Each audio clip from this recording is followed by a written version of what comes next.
ninyong lahat. Alam niyo, I do not know if you still believe in me.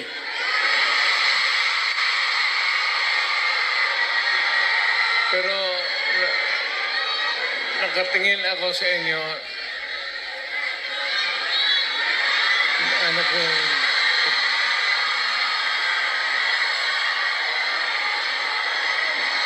na dapat magkita-kita tayo doon sa ating bayan. Kaya lang sa sitwasyon natin ngayon, kailangan talaga pumunta tayo sa ibang bayan maghanap buhay.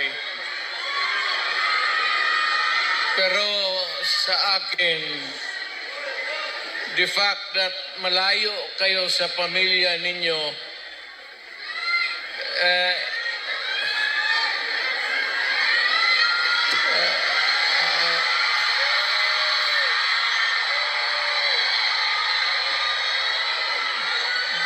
dama ko yung lungkot at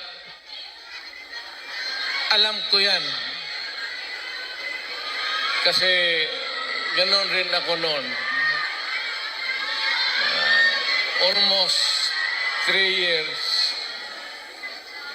Sa labas ako nagtatrabaho. Well, nagtitraining para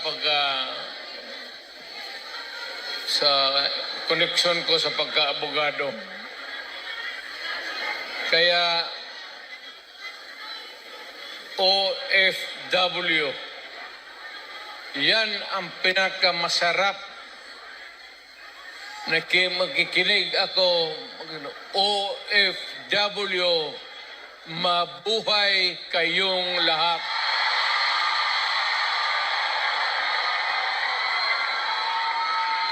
At ang mundo dapat magpasalamat na merong mga Pilipino na magpunta dito sa kanila, sa ibang bayan, para magtrabaho para sa kanila at para sa atin, makaipon ng pera para sa pamilya natin. Kasi, well, you know, it could take about 7 to 10 years bago mawala itong sitwasyon natin na ganito.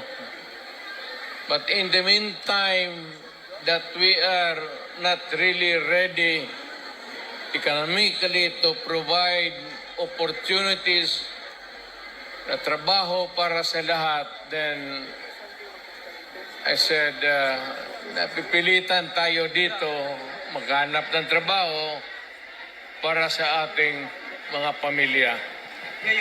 Kaya ako ngayon dito, this is not the first time that I have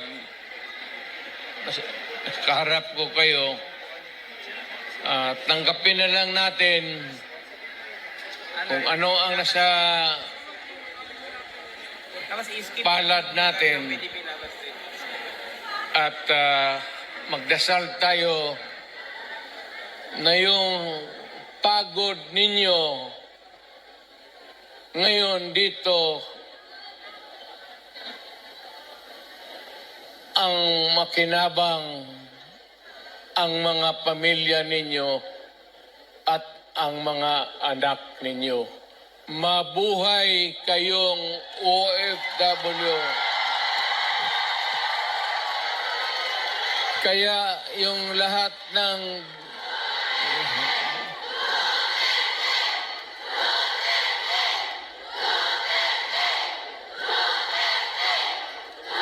kaya kayong lahat ng mga dalaga pa,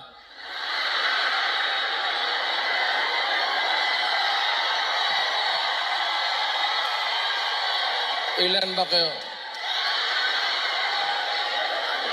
Matagal pa naman ako dito, 1 buwan pa. Pakasalan ko kayong lahat. para lumigaya kayo at magkaroon ako ng maraming pera.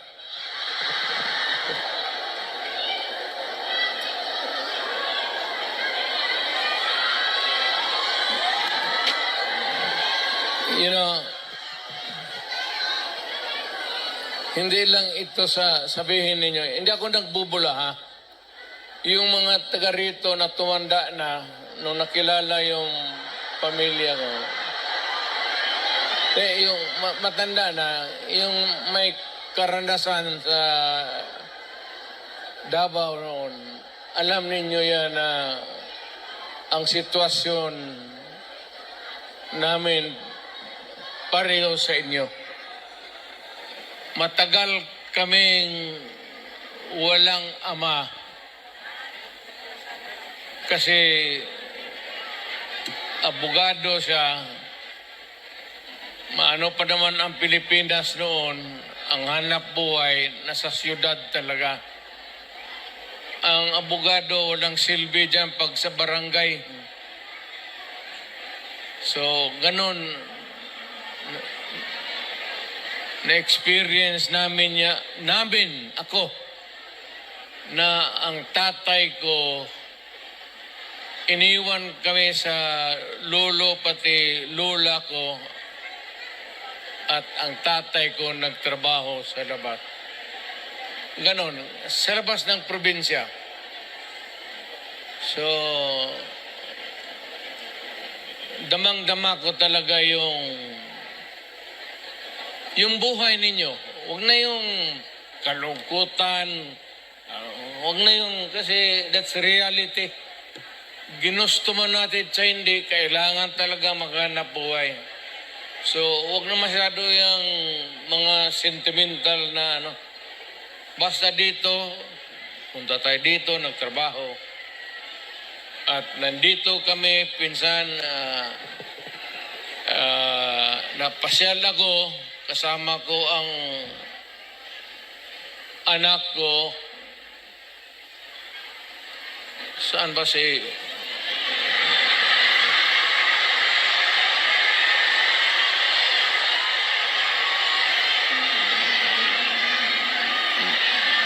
May anak ba ako dito sa labas sa inyo?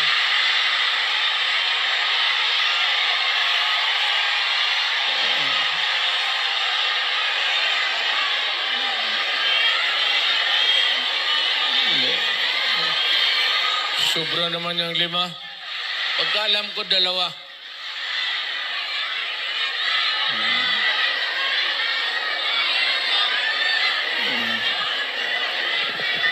Saan ba pamilya ko?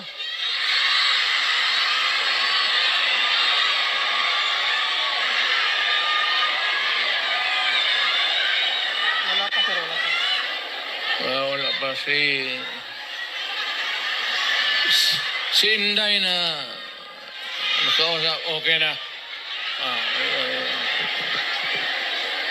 Ang importante dyan si Inday kasi Inday yung politiko eh. So, mabutit naman. No. So, anong pag-usapan natin? May pera kayo ibigay? Basket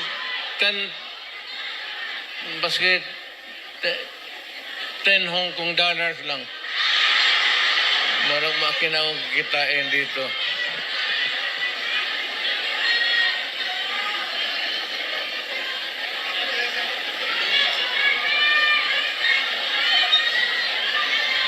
Sunod punta ko dito,